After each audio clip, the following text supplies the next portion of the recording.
Dear students, बच्चों, DN brand organic chemistry में आप लोगों का स्वागत है। एनसीईआरटी सीरीज का एपिसोड नंबर 2। बच्चों, यहां तक के इस पैराग्राफ को हमने डिस्कस किया था कि इससे रिलेटेड नीट एग्जाम किस तरह के क्वेश्चन पूछ चुका है। अब बच्चों नेक्स्ट पेज पर अगर हम पहुंचे, मैं फिर कह रहा हूं मैं पढ़ा नहीं रहा हूं आप लोगों को, मैं आपको यहां पर जो है किस किस पेजेस से किस किस तरह के क्वेश्चंस पूछे गए हैं लास्ट 10 इयर्स के नेशनल लेवल मेडिकल एग्जाम में, इसके बारे में बच्चों हम यहां पर चर्चा कर रहे हैं। तो बच्चों नेक्स्ट अगर हम यहां पर डिस्कस करें तो रिएक्शन है बच्चों Finkelstein reaction and Swarts reaction. अगर बच्चों इस रिएक्शन को आप देखें,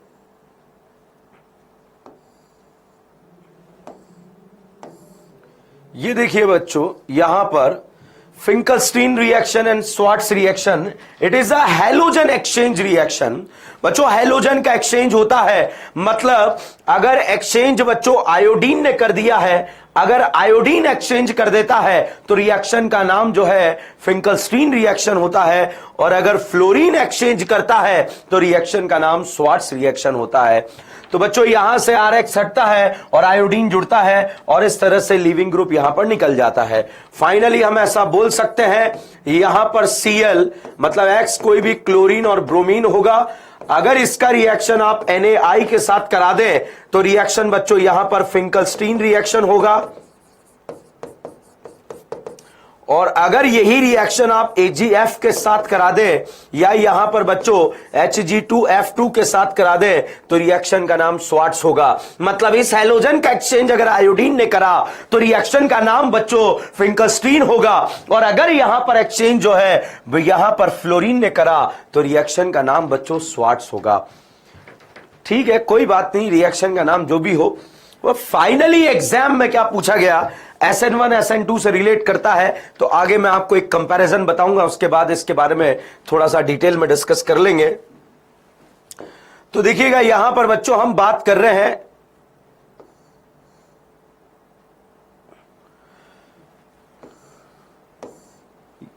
ये कुछ क्वेश्चंस हैं जो इंटेक्स वाले क्वेश्चन है बच्चों, नेशनल लेवल मेडिकल एग्जाम में यहीं से क्वेश्चन पूछ लिया जाता है। मैंने बच्चों आपको समझाया था SOCl2 का रिएक्शन मतलब यहां से OH हटेगा और इस करीना पर आकर क्या जुड़ जाएगा, Cl जुड़ जाएगा। Br2 के साथ बच्चों लाइट दिया है, और लाइट दिया है तो FSR रिएक्शन होगा, फ्री रेडिकल सब्स्टिट्यूशन रिएक्शन होगा। आप अल्केन पर रिएक्शन कराएंगे, H हटाकर Br लगा देंगे। यहां पर बच्चों अगर आप बात करें HI के साथ रिएक्शन करा रहे हैं तो बच्चों HI के साथ रिएक्शन इलेक्ट्रोफिलिक एडिशन रिएक्शन हो जाएगा। वेरी वेरी इंपॉर्टेंट रिएक्शन बेटा, ये एग्जाम्पल आपके नीट एग्जाम में पूछा जा सकता है। क्यों पूछा जा सकता है, क्योंकि भाई साहब इंटेक्स में दिया हुआ है, और एनसीईआरटी से अभी मैं आपको दिखाऊंगा एज इट इज उठकर क्वेश्चन आते रहते हैं। तो यहां पर बच्चों H+ आकर जुड़ेगा, कार्बोकेटाइन बनेगा, और इस कार्बोकेटाइन पर बच्चों आयोडीन आकर जुड़ जाएगा। यहां पर बच्चों अगेन NaI का रिएक्शन आपने कराया, अगर नहीं दिख रहा है तो और देखिए, और इसको जो है जूम कर लेते हैं, और जूम कर कर जो है इस बात को डिस्कस करते हैं। तो बच्चों HCl ल्यूकास टेस्ट मैंने आपको बोला था प्राइमरी अल्कोहल टर्बिडिटी देता है। प्राइमरी अल्कोहल के साथ अगर HCl HBr का रिएक्शन कराएं आप तो आपको हीट का रिक्वायरमेंट रहता है, तो हीट यहां पर दिया हुआ है, OH हटेगा Cl लग जाएगा। यहां पर बच्चों Br2 के साथ लाइट दिया है, लाइट दिया मतलब अल्केन पर रिएक्शन करना है, आपको यहां पर बेटा इस अल्केन वाले पोर्शन पर जो है Br लगाना है, मतलब इस वाले पोर्शन में Br आपको यहां लगाना है, और इस तरह से आप प्रोडक्ट बना सकते हैं। तो ये इंटेक्स वाले क्वेश्चन है जो हमारे एग्जाम में पूछे जा सकते हैं। नेक्स्ट बच्चों ये जो क्वेश्चन है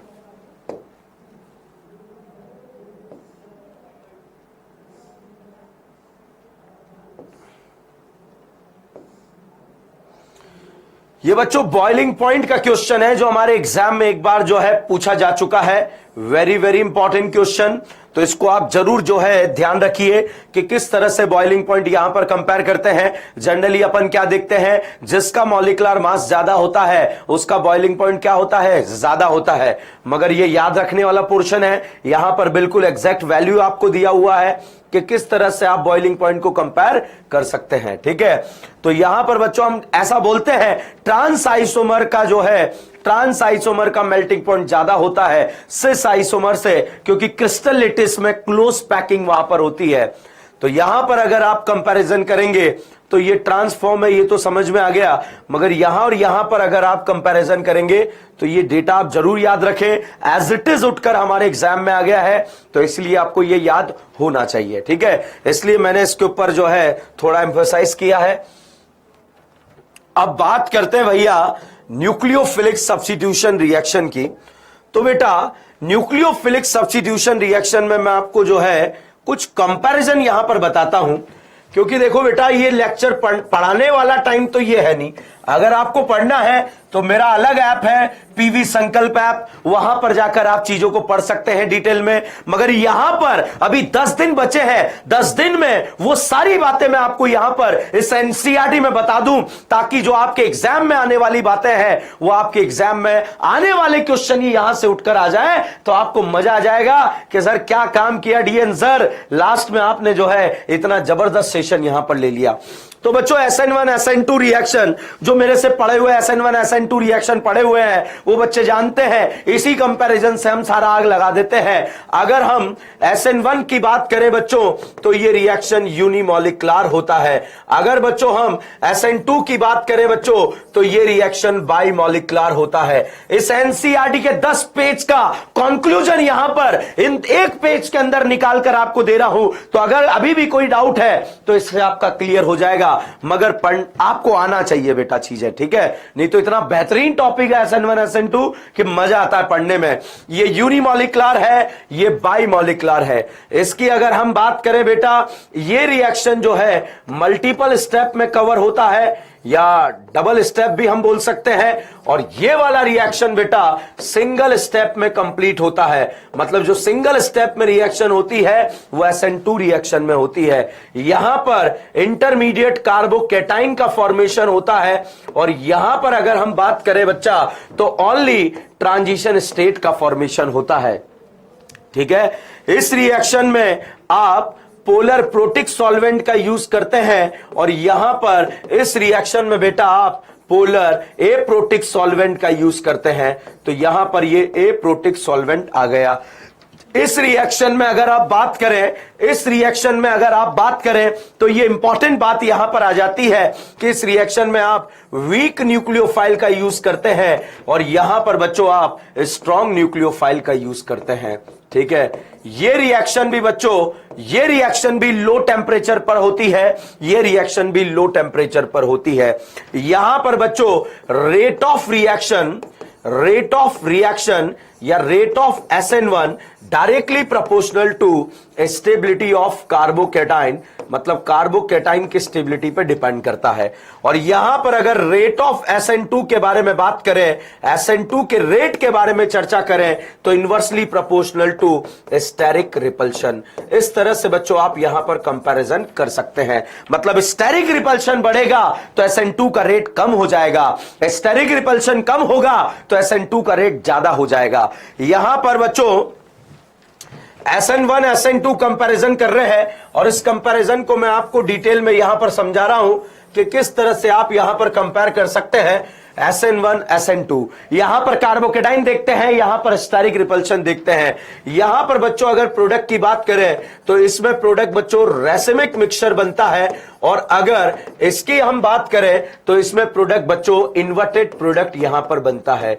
इन्वर्टेड प्रोडक्ट यहां पर बनता है, इन्वर्टेड प्रोडक्ट बनता है। इन्वर्टेड प्रोडक्ट बोले तो बच्चों बैक साइड अटैक यहां पर होता है। इन्वर्टेड मतलब अगर जो है कायरल सेंटर में बॉन्ड इस तरह से तो इस तरह से पलट जाते हैं, मतलब अम्ब्रेला इन्वर्जन यहां पर होता है। अगर थ्योरेटिकली बात करें तो जिस कार्बन से लिविंग ग्रुप निकलता है अगर वो R है तो प्रोडक्ट साइड पर वो क्या हो जाता है, S हो जाता है। अगर ये S है तो प्रोडक्ट साइड पर वो क्या हो जाता है, R हो जाता है। मगर प्रैक्टिकली अगर हम प्लस डी और माइनस एल की बात करें तो उसके बारे में कोई एक्सप्लेनेशन हम नहीं दे सकते हैं, ठीक है।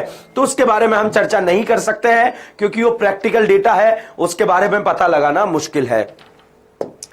तो बच्चों unimolecular SN1, bimolecular SN2, multiple step SN1, single step SN2, polar carbocation SN1, transition state SN2, polar protic solvent SN1, polar aprotic solvent SN2, weak nucleophile SN1, strong nucleophile SN1 और rate of SN1 is directly proportional to stability of carbocation. मतलब carbocation के stability के ऊपर ये depend करेगा और inversely proportional to steric repulsion. Steric repulsion के बच्चों इनवर्सली प्रोपोर्शनल ये रहेगा। तो यहां पर रेसिमिक मिक्सचर बनता है मगर 100% रेसिमिक मिक्सचर नहीं बनता है। तो बच्चों अगर हम यहां पर बात करें RF, RCl, RBr और RI में SN1 का रेट कहां पर फास्ट होगा तो हम कहेंगे RI का रेट फास्ट होगा क्योंकि वीक बॉन्ड है, जल्दी टूट जाएगा। यहां पर भी बेटा RF, RCl, RBr और RI में SN1 का SN2 का रेट कहां पर फास्ट होगा, इसी का फास्ट होगा। कमजोर बंधन है, जल्दी टूट जाएंगे, रिएक्शन का रेट ज्यादा हो जाएगा। यहां पर बच्चों कार्बोकेटाइन के स्टेबिलिटी के ऊपर रेट डिपेंड करता है।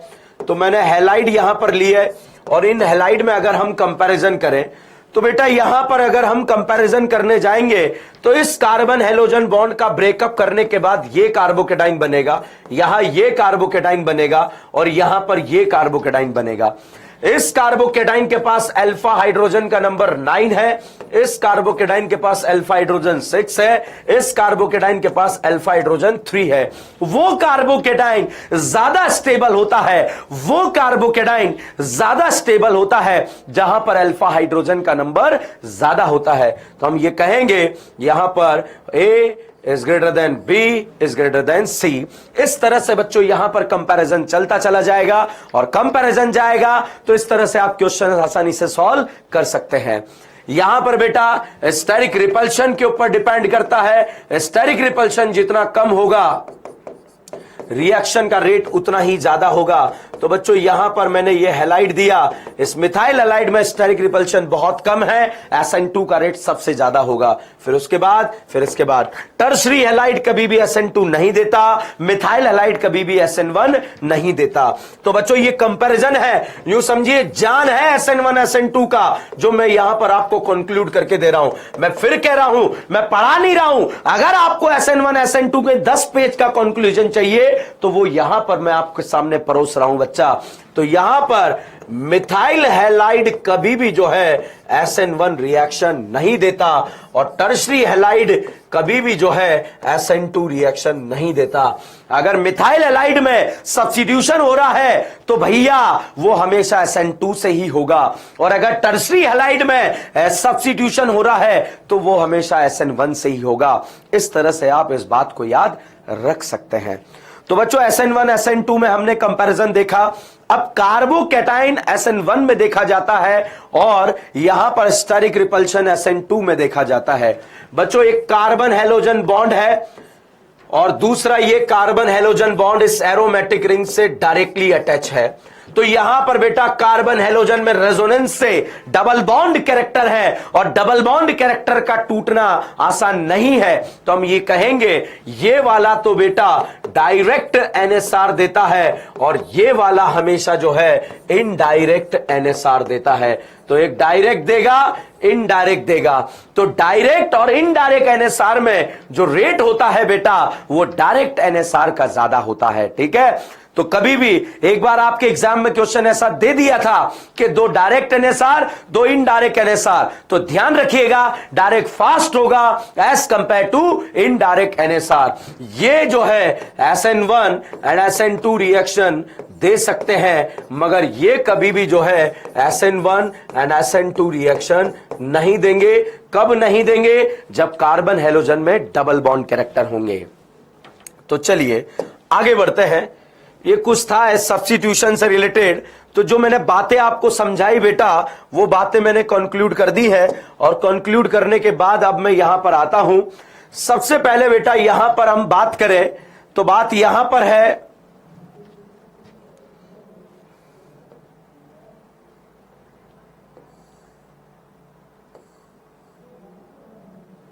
इस पॉइंट को समझने की कोशिश कीजिएगा। आपके मेडिकल एग्जाम में ऐसा क्वेश्चन पूछा गया था AIPMT 2015 में, ठीक है, AIPMT 2015 में, वेरी वेरी इंपॉर्टेंट क्वेश्चन। देखिएगा क्वेश्चन क्या है। यहां पर बेटा 3 डिग्री हैलाइड SN1 SN2 के SN1 के लिए बहुत फास्टली रिएक्ट होता है क्योंकि कार्बोकेटाइन स्टेबल बनता है। तो ये टर्शरी हैलाइड, यहां पर आपसे पूछा गया tertiary halide, secondary halide, primary halide, methyl halide में आपसे रेट पूछा गया है। तो भैया टर्शरी का रेट ज्यादा होगा SN1 के लिए क्योंकि कार्बोकेटाइन ज्यादा स्टेबल है, फिर सेकेंडरी, फिर प्राइमरी, और मिथाइल हैलाइड तो SN1 देता नहीं है, ठीक है। यहां ध्यान रखिए, for the same reason allylic and benzylic halide show high reactivity towards the SN1 reaction, the carbocation thus form get stabilized through resonance as given below। ध्यान रखिएगा बेटा, अगर आपके मेडिकल एग्जाम में इस तरह का ऑप्शन पूछ लिया जाए और इस तरह का ऑप्शन पूछ लिया जाए और आपसे पूछा गया है कि बताइए इसका SN1 का रेट ज्यादा होगा या कम होगा, तो इस एनसीईआरटी को फॉलो करके नीट एग्जाम क्वेश्चन पूछेगा और आपको बर्बाद कर सकता है, ध्यान रखना। तो यहां पर बेटा कार्बन Cl बॉन्ड हटेगा, कार्बोकेटाइन बनेगा, और जितना स्टेबल कार्बोकेटाइन बनेगा रेट ऑफ SN1 उतना ज्यादा होगा। तो दोनों जगह बेटा कार्बोकेटाइन रेजोनेंस स्टेबल बन रहा है, और रेजोनेंस स्टेबल बन रहा है तो SN1 का रेट क्या होगा, ज्यादा होगा। बच्चों अब मैं आपको वो क्वेश्चन बताता हूं जो नीट AIPMT 2015 में पूछा गया, इसी से रिलेटेड क्वेश्चन था, कार्बोकेटाइन की स्टेबिलिटी का था क्वेश्चन, मगर बहुत ही प्यारा क्वेश्चन था। वो प्यारा क्वेश्चन AIPMT 2015 में पूछा गया। तो बच्चों क्वेश्चन क्या था देखिएगा, क्वेश्चन ये था, in which of the following compound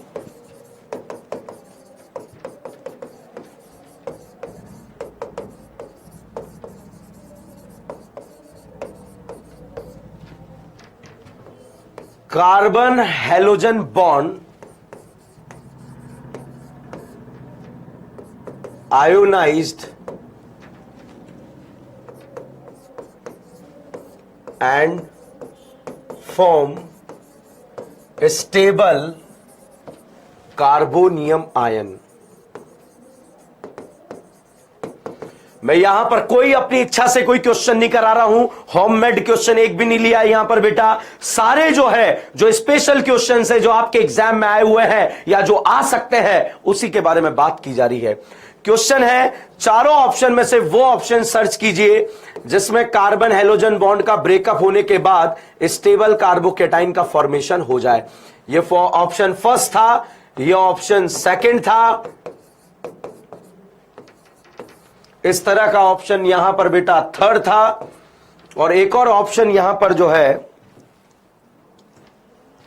एक और ऑप्शन यहां पर दिया था फोर्थ, जिसमें यहां पर बेटा NO2 ग्रुप लगा दिया था, ठीक है। तो भैया कार्बन हैलोजन बॉन्ड का अगर ब्रेकअप कराया, ब्रेकअप करने के बाद 3 डिग्री कार्बोकेटाइन बनता है, टर्शरी ब्यूटाइल कार्बोकेटाइन। यहां पर कार्बन हैलोजन का बॉन्ड ब्रेकअप कराया तो यहां पर कार्बोकेटाइन बनता है, तो ये रेजोनेंस स्टेबल कार्बोकेटाइन बनता है, और यहां पर इस तरह का कार्बोकेटाइन बनता है। तो चारों ऑप्शन में अगर हम देखें तो सेकंड ऑप्शन में रेजोनेंस स्टेबल कार्बोकेटाइन बना, तो second will be the answer according to NCERT. बच्चों हवा में कोई बात नहीं की जा रही है यहां पर, बिल्कुल एनसीईआरटी के अकॉर्डिंग हम यहां पर चर्चा कर रहे हैं ताकि आपका जो है पॉइंट बिल्कुल क्रिस्टल क्लियर हो जाए। तो देखो बेटा, allylic benzylic halide show high reactivity towards the SN1। ध्यान से देखिएगा, SN1 के लिए इन दोनों का रिएक्टिविटी बहुत ज्यादा होता है क्योंकि कार्बोकेटाइन जबरदस्त स्टेबल बनता है। तो इसी लाइन से बच्चों क्वेश्चन उठाकर पूछा गया और क्वेश्चन आपके एग्जाम में आ गया। पूरे इंडिया के अंदर एक इंस्टीट्यूट ऐसा था जिसका आंसर करेक्ट था, बाकी सब ने गलत आंसर की जो है ये बना दी थी। तो भैया वो इंस्टीट्यूट ऐसा था जिसमें मैं पढ़ाया करता था, तो धन्य उस इंस्टीट्यूट को, बहुत ही जबरदस्त इंस्टीट्यूट है, कोई कंपैरिजन नहीं है, जबरदस्त जो है उसका कोई कंपैरिजन नहीं है। और मैंने क्यों छोड़ा, वो अलग बात है, कुछ अपना करना था, कुछ तूफानी करना था, इसलिए आ गए। बाकी सल्यूट करता हूं उस इंस्टीट्यूट को, ठीक है, जो हमेशा बच्चों के लिए सोचता है। तो बच्चों यहां पर अगर हम बात करें तो मैक्सिमम पूरे इंडिया ने आंसर फर्स्ट दिया था, मगर आंसर क्या था? सेकंड। बच्चों कई सारी किताबों में ऐसा लिखा हुआ है, कई सारी बुक्स में ऐसा लिखा हुआ है कि जो 3 डिग्री कार्बोकेटाइन है, जो टर्शरी कार्बोकेटाइन है, वो ज्यादा स्टेबल होता है as compare to benzyl carbocation. ठीक है, तो भाई वो सही लिखा है, मगर वो मीडियम पे डिपेंड करता है। ये बच्चों यहां पर जो है अगर डिपेंड करें तो यहां पर जो ये होता है ये गैसेस फेज में होता है बेटा, और ये gases phase medium to medium depend करता है। और अगर हमें SN1 का रेट अगर लिखना है भाई साहब, और अगर नीट एग्जाम को क्रैक करना है, तो ध्यान रखना आप रेजोनेंस स्टेबल कार्बोकेटाइन को आगे ले जाना और इसको पीछे ले जाना, नहीं तो आपका एक क्वेश्चन गलत हो जाएगा जो AIPMT 2015 में आया था। ठीक है, और ऐसा नेशनल मेडिकल एग्जाम पढ़ रहे हैं भैया, तो इसी को फॉलो करेंगे। ठीक है, ऐसा नहीं हो गलत है, सही है, गैसेस फेज में है, ये सॉल्वेंट डिपेंडेंट होता है। तो सॉल्वेंट को जिसको डीप नॉलेज है, तो हमें इतना डीप नहीं जाना, NCERT को उठाया और उससे जो है हमने यहां पर आंसर लगा दिया। तो इस तरह से बच्चों हम यहां पर कंपैरिजन करेंगे। तो चलिएगा अब हम बात करते हैं रेट ऑफ SN1। मैंने आपको बताया बेटा जितना स्टेबल कार्बोकेटाइन बनता है SN1 का रेट उतना ही ज्यादा होता है। तो यहां पर बेटा अगर हम बात करें, इस वाले क्वेश्चन की बात करें, यहां पर दिया हुआ है CH3 CH2 Br, दूसरा क्वेश्चन CH3 CH2 Br, तीसरा ऑप्शन यहां पर इस तरह का दिया है CH3 CH2 CH Br CH3, और थर्ड ऑप्शन बेटा टर्शरी ब्यूटाइल कार्बोकेटाइन यहां पर दिया है। तो भाई साहब जितना स्टेबल कार्बोकेटाइन SN1 का रेट उतना ही क्या होगा? ज्यादा होगा। तो बच्चों यहां पर अगर आपने कार्बन हेलोजन बॉन्ड ब्रेक करा तो कार्बोकेटाइन ज्यादा स्टेबल, रेट ज्यादा, उससे कम इसका। इन दोनों में बेटा अगर आप देखें, इन दोनों में अगर आप देखें तो इसमें बेटा अल्फा हाइड्रोजन का नंबर जो है वो 2 है, और इसमें अगर हम बात करें अल्फा हाइड्रोजन का नंबर 1 है। मगर यहां पर कार्बोकेटाइन की स्टेबिलिटी की बात करें तो ये ज्यादा स्टेबल होना चाहिए, क्योंकि हाइपर कॉन्जुगेशन को प्रायोरिटी देते हैं। मगर NCERT ने जो बोल दिया उसकी बात को जो है अंधा विश्वास कर लो, उसने बोल दिया इसका रेट ज्यादा है। तो भैया एक अल्फा H और 2 अल्फा H में जब कंपैरिजन करना होगा तो वहां पर जो है ये प्लस आई इफेक्ट डोमिनेट कर गया यहां पर, इस वजह से ये आगे आ गया। तो इस बात पे अंधा विश्वास कीजिए और इससे रिलेटेड आपके एग्जाम में क्वेश्चन मिलेगा। और SN2 इसका स्टेरिकली रिपल्शन जो है वो रीजन रहेगा। बच्चों सेकंड क्वेश्चन ये तो हमारे एग्जाम में पूछा भी जा चुका है। सेकंड क्वेश्चन क्या है वो मैं आपको डिस्कस करता हूं। PH CH3 PH Br, यहां पर PH CH PH Br phenyl ring है बेटा, यहां पर PH CH CH3 Br, और यहां पर बेटो बेंजाइल कार्बोकेटाइन या बेंजाइल हैलाइड यहां पर दिया हुआ है। कलर चेंज कर देता हूं ताकि आपको समझ में आ जाए। ठीक है,